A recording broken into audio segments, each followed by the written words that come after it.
Nowadays, it's almost unfathomable to think of a web page without a video. And if you have a video, why not make more of them and put it into a playlist?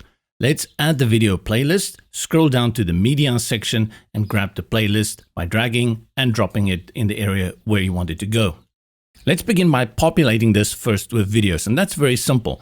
Here in the sidebar on the right, click on the video and then you go to the video icon and you have the option to bring in a video link from YouTube or Vimeo. Let's go for YouTube and I'll just go here randomly and I'll click on share and I'll copy this share button over here. I'll paste it and you will see it will bring in the thumbnail. If it says here on the left, currently not available or offline, don't worry, it will populate at some point. Let's go to the next one.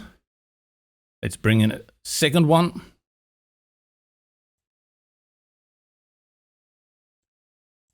And paste the link. From here, you want to bring in a few more videos. And what you do is select the video and click duplicate. It's going to duplicate that video. Of course, we're going to switch out the links. I'll go ahead and create a few more and then populate this with links. Now I've got 5 videos here. And let's go have a look at how these will look on the front end. I'll update the page and then click preview. The playlist element should hold no surprises and it acts exactly the way you think it should. Here you have the video with all the YouTube controls, and then on the right in the sidebar you can select the videos and just cycle through the playlist as people would like to watch it. Now let's see what else we can do here in terms of styling and settings. Back into the builder. Starting with the container element settings, we go to the top right hand corner and you will see we have here the option to have it horizontal as it currently is, or have the playlist at the top in a vertical position. The moment the playlist moves into that, we bring in another setting called columns, and with this you can decide how many of the videos will display at the top. At some point you won't be able to go much higher than 6 based on space constraints, and then the slide bar at the bottom that you saw earlier will appear, through which people can use to cycle. If you have that many, probably better to stick with horizontal. Well, this exercise will work with horizontal, but all the styling options apply for the vertical as well. Color here refers to the entire container, so you don't need to play around with it. And if you go to settings, you have width and sidebar. Very important too. Width will control the entire element, whereas sidebar is going to control the ratio of the sidebar to the rest of the video. I'll go down to 300. I don't want to make this area too big. Then you have your normal styling as well as your effects. After this, to interact with any of the other settings, you just select any of the videos in the playlist. And let's see what we have here. We've worked with the type and the link. And then under advanced, you have everything related to YouTube. You can have the controls.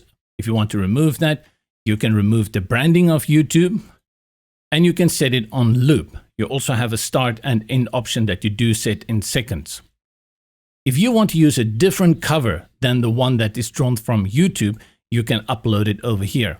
And then some filters if you need to play around with that. Typography is going to apply to title, as you see here at the top, and then subtitle. So you set these two independently. Let's put it on Montserrat and I'll reduce it to 16. And then for subtitle, I'll also put it on Montserrat and put it down to 14. With color, pay attention to all the different sections that you have control over the color. And you also have hover settings here. If we go to title and I put it on a dark color, subtitle, I'll put it also on dark, background, I'll put it on white, and I can even remove it if I have an overlay for the background that I want to use.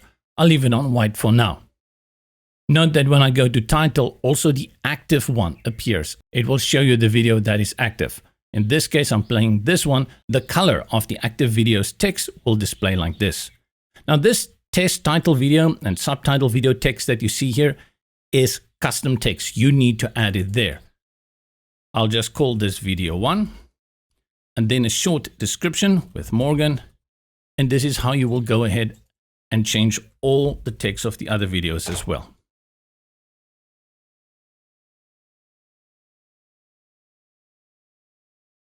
A very important feature within this playlist is that you may want to reorder the videos.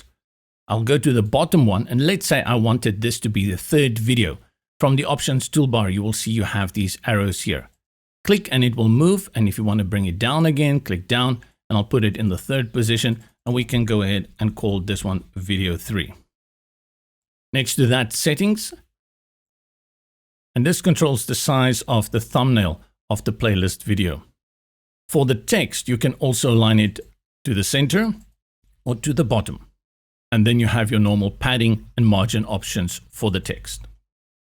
Finally, you have to go and have a look at how this will display in tablet and in mobile devices. For mobile, your play area is actually disabled, but you will still see the playlist. In tablet, still looks good, and you have to consider always here, and that's why you've got the settings for the sidebar. If you have larger text, how to increase that. And then going to mobile, it appears as a playlist.